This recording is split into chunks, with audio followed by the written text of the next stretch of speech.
വടക്കേ വയനാട്ടിൽ കയ്യേറ്റം ഒഴിപ്പിക്കൽ തുടരുകയാണ്. പേരിയയിൽ അനധികൃതമായി ഭൂമി കയ്യേറി 6 മാസമായി സ്ഥിരതാമസമാക്കിയ 19 കുടുംബങ്ങളെ സർക്കാർ ഒഴിപ്പിച്ചു. പുഴപ്പുറമ്പോക്ക് റവന്യൂ ഭൂമി കയ്യേറിയവരെയാണ് ഒഴിപ്പിച്ചത്. ആദിവാസികൾക്ക് പിന്നാലെ ജനറൽ വിഭാഗത്തിലുള്ളവരെയും ഒഴിപ്പിച്ചു തുടങ്ങി.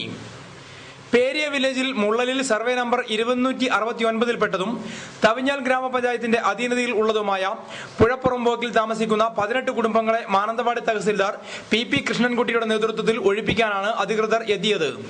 മാനന്തവാടി CI PL ഷൈജുവിന്റെ നേതൃത്വത്തിൽ പോലീസും ഉണ്ടായിരുന്നു.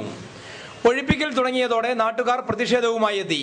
മഴക്കാലമായതിനാൽ കുട്ടികൾ അടക്കമുള്ളവർക്ക് കയറി താമസിക്കാൻ ഇടമില്ലെന്നും മനുഷ്യത്വം കാണിക്കണമെന്നുമായിരുന്നു നാട്ടുകാരുടെ ആവശ്യം.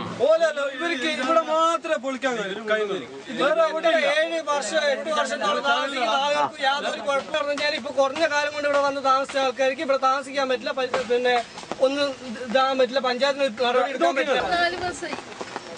നോട്ടീസൊക്കെ തന്നായിരുന്നോ? അതെ,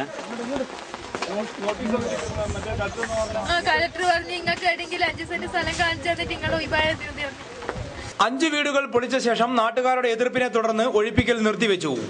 കയ്യേറ്റക്കാർക്ക് സ്വമേധയാ ഒഴിഞ്ഞുപോകാൻ സമയം നൽകിയാൽ ഒഴിയാമെന്ന ഉറപ്പിലാണ് നടപടി നിർത്തിവെച്ചത്. പേരിയ വില്ലേജിലെ 42-ാം മൈലിൽ റവന്യൂ ഭൂമിയിൽ നിന്ന് 14 കുടുംബങ്ങളെ ഒഴിപ്പിച്ചു. സർവേ നമ്പർ 49-50 പെട്ട ഭൂമിയിലായിരുന്നു കയ്യേറ്റം. കയ്യേറ്റക്കാരെല്ലാം ജനറൽ വിഭാഗത്തിൽപ്പെട്ടവരാണ്. ഒഴിപ്പിക്കൽ ഇനിയും തുടരുമെന്ന് തഹസിൽദാർ പി കൃഷ്ണൻകുട്ടി അറിയിച്ചു. ബിജു കിഴക്കേടത്തിനൊപ്പം CV Shibu, news bureau, Mananthavady.